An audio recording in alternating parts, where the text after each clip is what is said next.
Hi, ladies and dudes. This is Rebecca Lynn Barkley, aka Football 1970. This is my review for today. And today's review, ladies and dudes, well, my friends, it's that time again for another top 10 list that nobody has never done before. And this top 10 list I really want to do for today is my top 10 best movie scenes without any dialogues.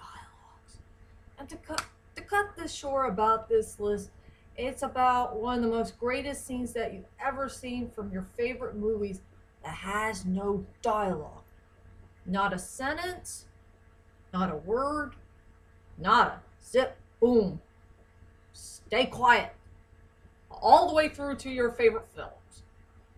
Yeah, it's hard for me to say about this list, so this is the most important list that everybody has been waiting for, and I'm sorry I took so long by not doing this list. So around last year of 2015. So yeah, I apologize to all of you. I forgot to do it, but I had some things here and there. Well, you know me. Well, anyway, without further ado, ladies and dudes, here is my two-part event of my top 10 best movies scenes without any dialogue. And yeah, I only got one good honorable mention for one of the other good films I did not put on my list, and that is the movie Up. And there's only two great movie scenes without any dialogue.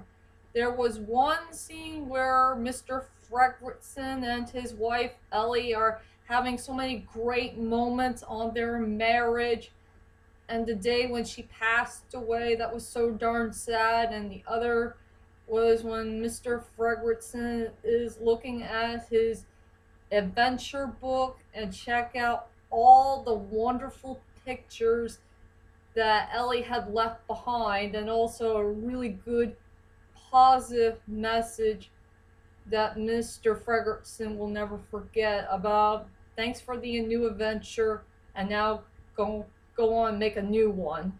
Love, Ellie. That was definitely the most touching scene ever, and definitely one of the best tear-jerking moments I have ever seen in movie history.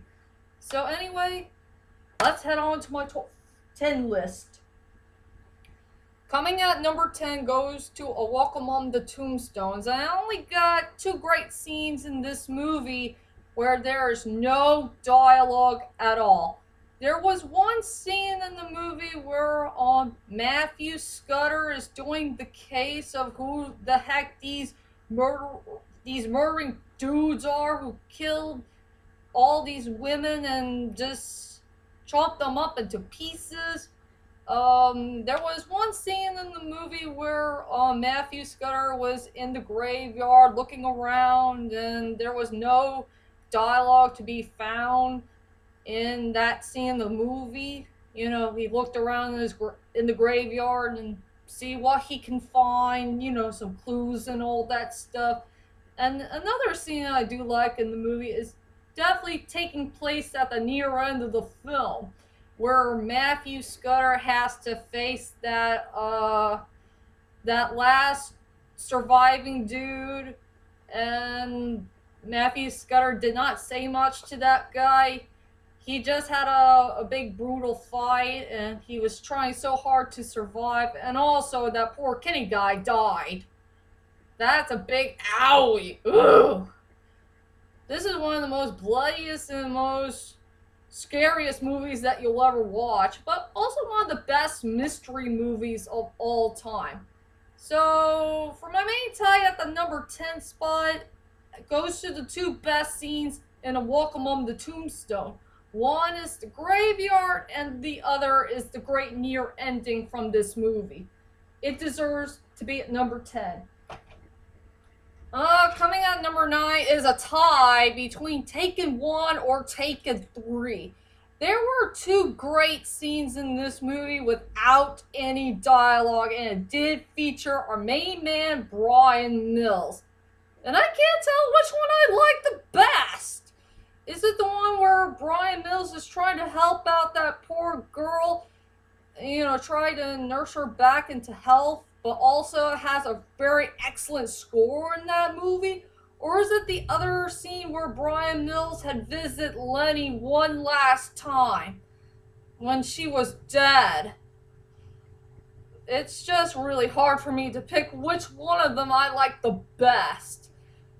But yeah, it's two great scenes from good these two great Taken films. Well, one is really one of my favorites, and the other I love it too, but it does have some flaws. So I'll let you fans decide. Which one do you like the best? Do you like the one that came from Taken 1, or do you like the one that came from Taken 3? Hard for me to pick, but anyway, it deserves to be a tie at number 9. Coming at number 8 goes to one of the most greatest endings ever, and one of the most saddest movie endings of all time that came from The Phantom of the Opera, the 2004 version. And this is a really, really sad one. It's the one after we get to know the whole entire story of the Phantom of the Opera, where he came from, why did he kidnap Christine in the first place, and get involved to so many chaos here and there that happened in the opera house. And then, the Phantom of the Opera was so darn heartbroken, he decided to leave that lair for good and just disappear for a long time.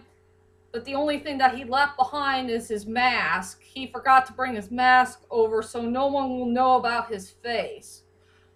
But I will say the ending that I was talking about for this movie is definitely in that graveyard. There was no dialogue to be found in that scene, where Raoul, as an old man, he decided to put that music box with a monkey in it. He put it on Christine's grave so he could honor her or remember her for what kind of woman that she really was back then. And then the biggest surprising movie moment in that film is seeing that rose that the Phantom puts, the black string, whatever it's called. No, I think it's a ribbon. It's a ribbon that he tucked in the rose, and there was the ring that came from Christine Stein's hand. Well, the ring that Raoul gave her, before they can get married and all that stuff. It's a really sad scene, and it'll bring you to a tear to your eye, and it deserves to be at number 8. Coming at number 7 goes to The House of Flying Daggers. And yes, ladies and dudes, there's only 2 good scenes in the movie where there's no dialogue at all.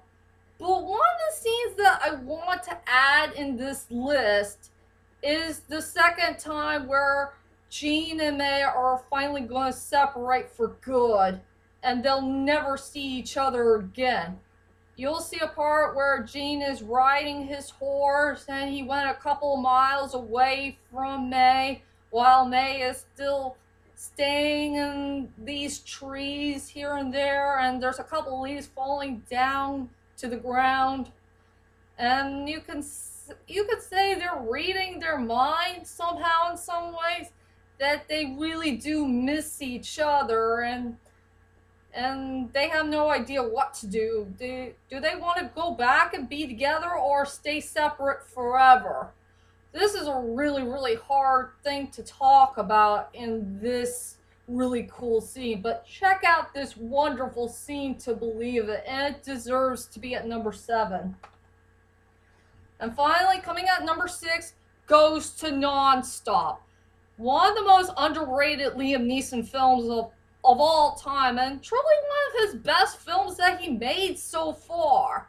And one of the best scenes that I love about this movie is one of the best scenes I ever seen in this whole entire film is there is no sign of dialogue anywhere where Bill Marks, I forgot what he was. Oh, he's an air marshal, dude. That's right. He's an air marshal. He began to look around in the airport. Well, the airplane. He wants to find who this mysterious person is who text messaging him, and that guy said something that he's going to kill somebody in the next 20 minutes if he won't get that 150 million bucks that he was looking for that came from somebody's account. And Bill Marks did not say anything. He just kept his mouth shut, kept everything quiet while he's text messaging that guy and all that stuff. This is a really hard thing to say about this one. So yeah, that very quiet moment in the airplane doing the text messaging thing, it deserves to be at number 6. And I will come back for a couple of minutes as I tell you about my top 5 most favorite scenes in all movie history that has no dialogue. So, I'll be back in a couple of minutes. I'll be right there. And plus, this is going to be, well, it's going to be one of the most hardest lists I will do so far.